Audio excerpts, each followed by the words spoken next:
Hi, and welcome back to another episode of Money Tips Over Coffee. I'm Shantrell, your host, and I'm here to give you tips about money while we sip on our coffee, our tea, or whatever other beverage that interests you. So go ahead and get your coffee or tea, get a pen and paper, and come on back so we can get all of these money tips.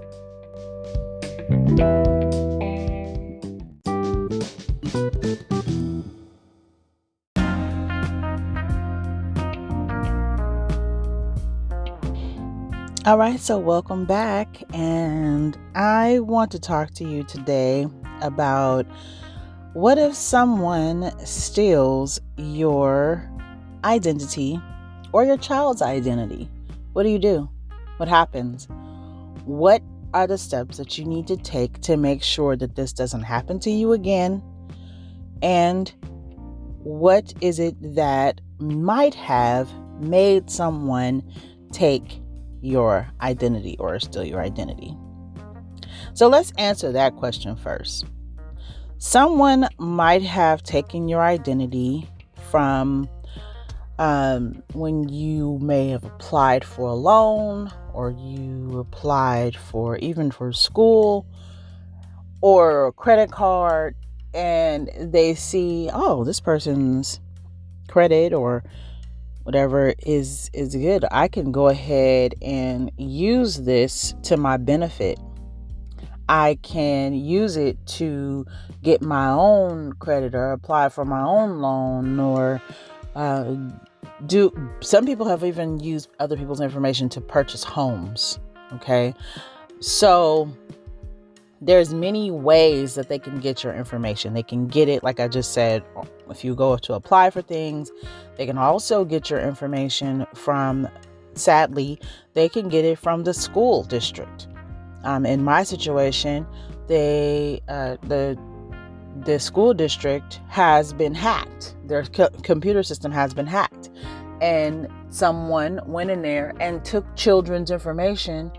And thankfully, they haven't used my child's information yet because I haven't been alerted of it.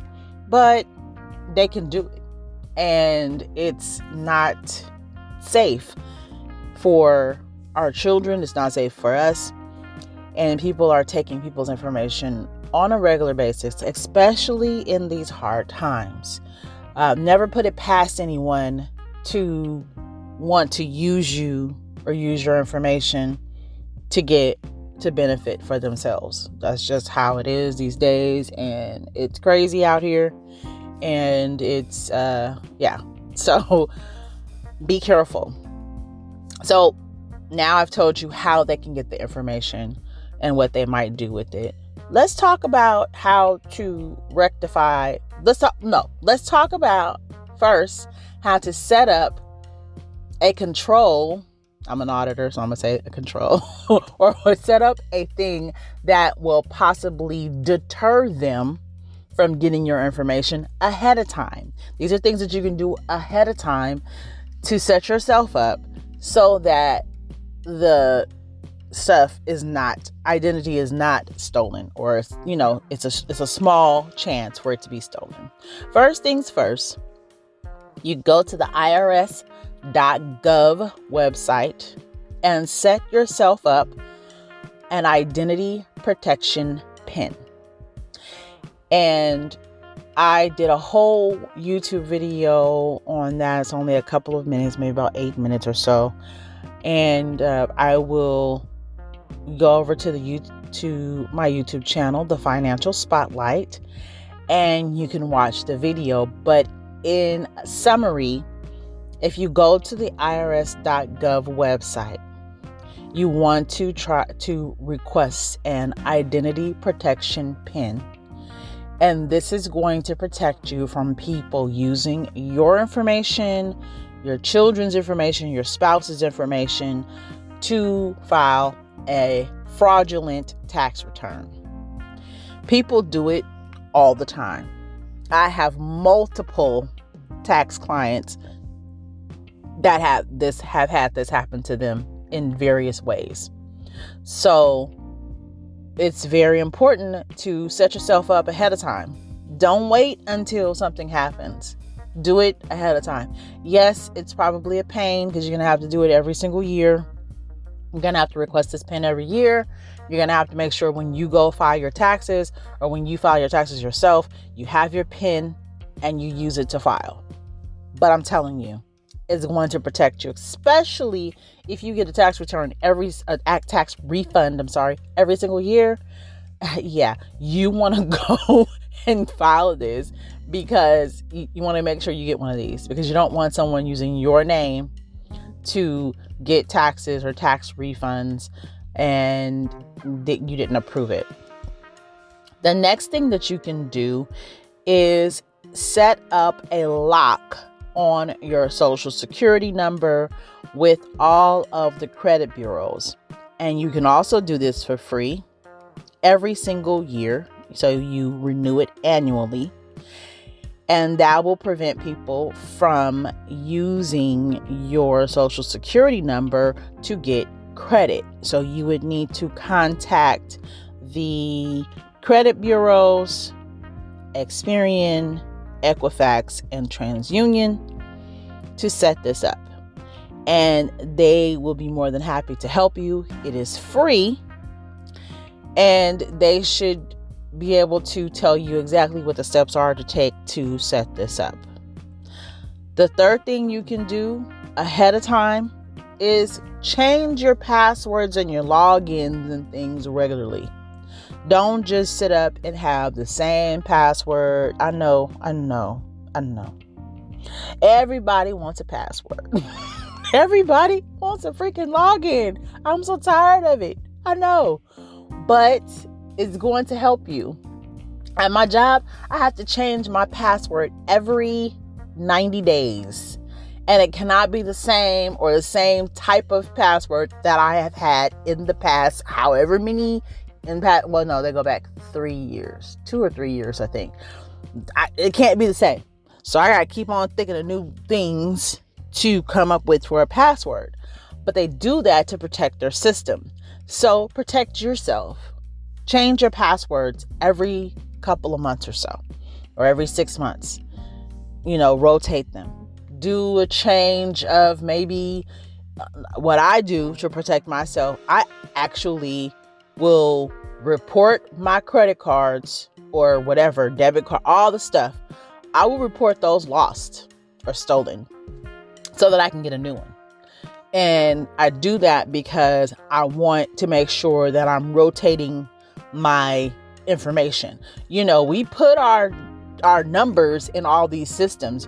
You put it in Amazon. You put it in if you're going to buy something on the website for food, DoorDash. You put it in Uber. You put it in these systems. And sometimes they hold on to your stuff. I've even gone to drive it through to get some food. And thank God, okay? Thank God for Chime. Thank God for Chime, because Chime has it set up. Cash App has it set up like that too, but right now, Cash App didn't have this before. Chime had it where you can turn your card off. That's why I like them so much. You can turn your card off so that people can't have access to it. They're not able to use your card when you're away or whatever, when you have it turned off. So I went to the drive-through one time and, just going through, getting my food, gave the card. And because I was in the habit of turning my card off after using it, I go out the drive-through. I probably held up traffic. I don't know. Or did I park on the side? I don't remember. It doesn't matter.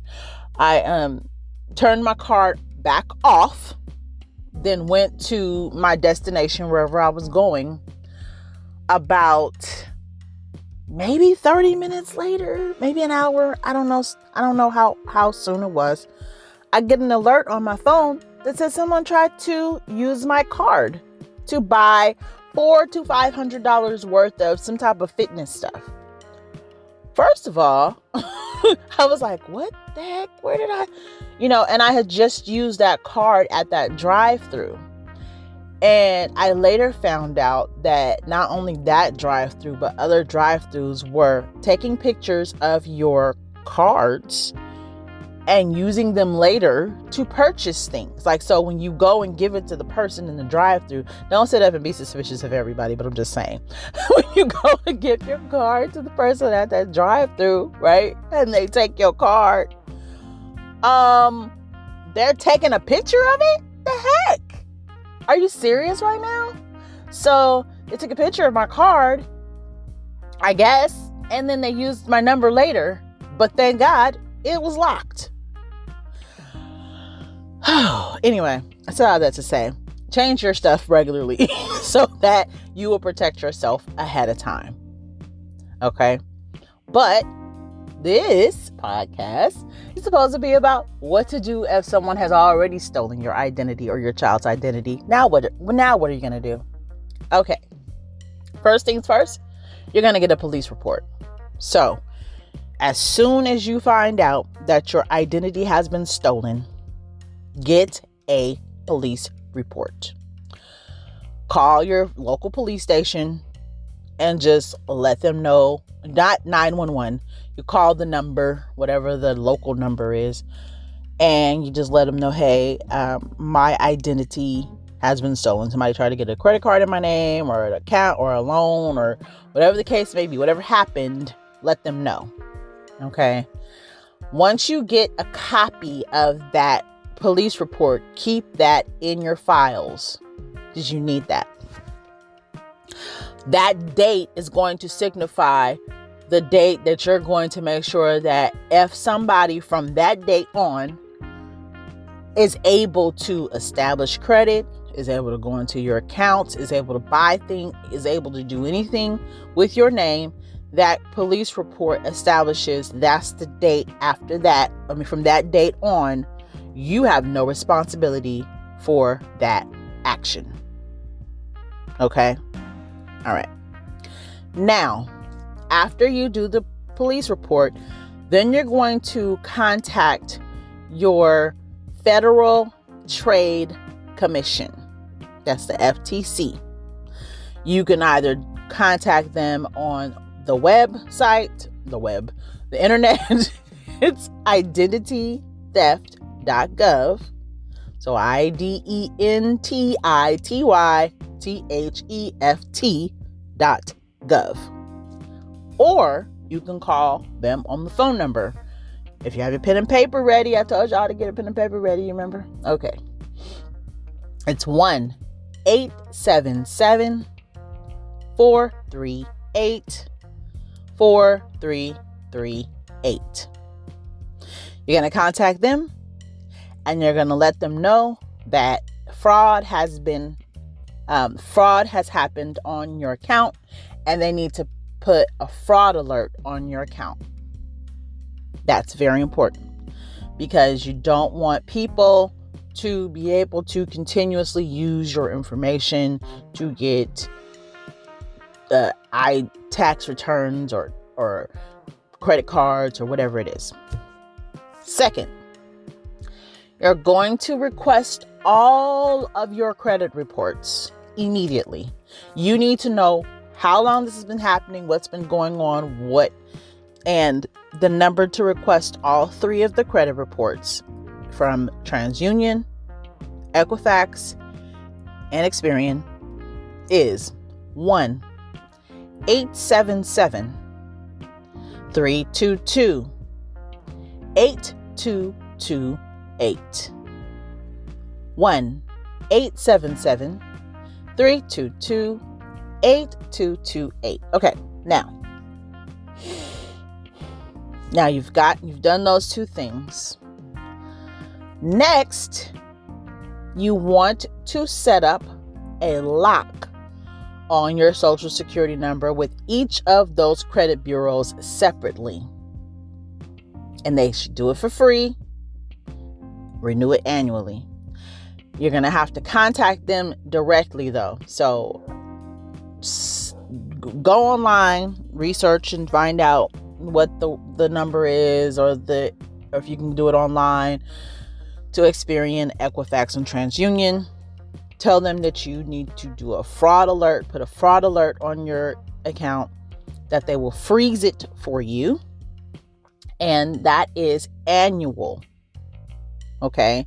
This is not something that just happens one time. They should do that for free for you annually.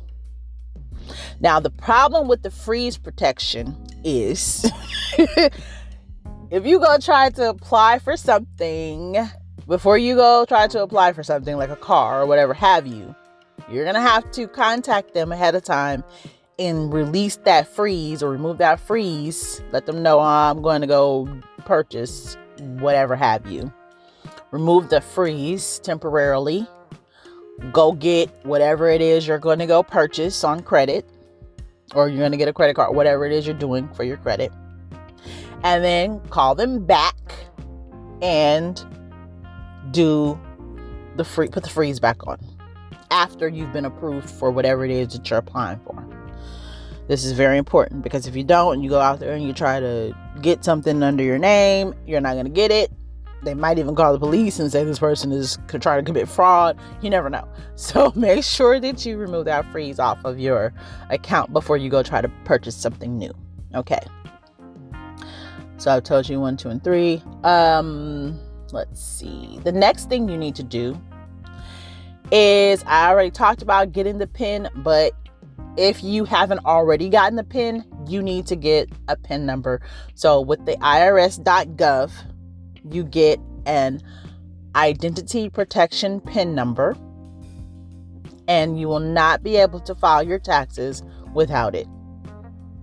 So make sure that you request one of those, because you need one. And I talk about all of this over on my channel, The Financial Spotlight, and I have a whole video on how to apply for it. You need to get an IP PIN once someone has tried to steal your or your child's identity. It's very important. Then next, you're going to possibly, I personally would pay for some type of protection. So there's companies, or you don't have to, but it comes in handy. So there's companies such as Aura. I'm sure you've heard about them, or everybody has heard about LifeLock. So those are two companies that will provide you with identity protection or identity theft protection. And they do alerts, and they contact you, and they do all the things to make sure that you are protected. That's the good thing about them. And then last but not least, I already talked about this, what to do before you think that you're going to be, if there's fraud happens on you. So, but if you haven't already done this, change your passwords, all of them. Change your passwords, change your logins if you can, and then definitely go through and start changing account numbers. If you have a bank account and you think that has been hacked, or you think that something's going on with your bank account, contact your bank and say, hey, I need you guys to give me brand new account numbers. Because the other thing is, when you start paying, you know how sometimes when you go in to pay things and they say, oh, we want your routing and your account number. If your routing account and account number is out there, and people have access to that, you don't want them to be able to do that. So you want to change that. Get that changed immediately. All right, you guys. So number 1, we are going to get a police report. And number 2, we are going to report things to the FTC. Number 3, we're going to report it to, report it to the 3 credit bureaus, and also request a fraud alert and a freeze be put on our account. We're going to then possibly pay for protection from Aura and LifeLock, and we're going to get a IP PIN from the IRS. And then we're going to go ahead and change all of our passwords, logins, and account numbers. I hope that you had a pen and paper. I hope you were writing this down. If you think this is something that a friend or family needs information about, please pass it on. Please send this to them. And thank you so much for watching. If you have any questions or concerns or anything, please let me know in the comment section. Also, I really would love for you to write a review about this podcast and let me know what you think. Let me know how it's going. Let me know if you like it or not. Let me know any topics that you'd like me to discuss.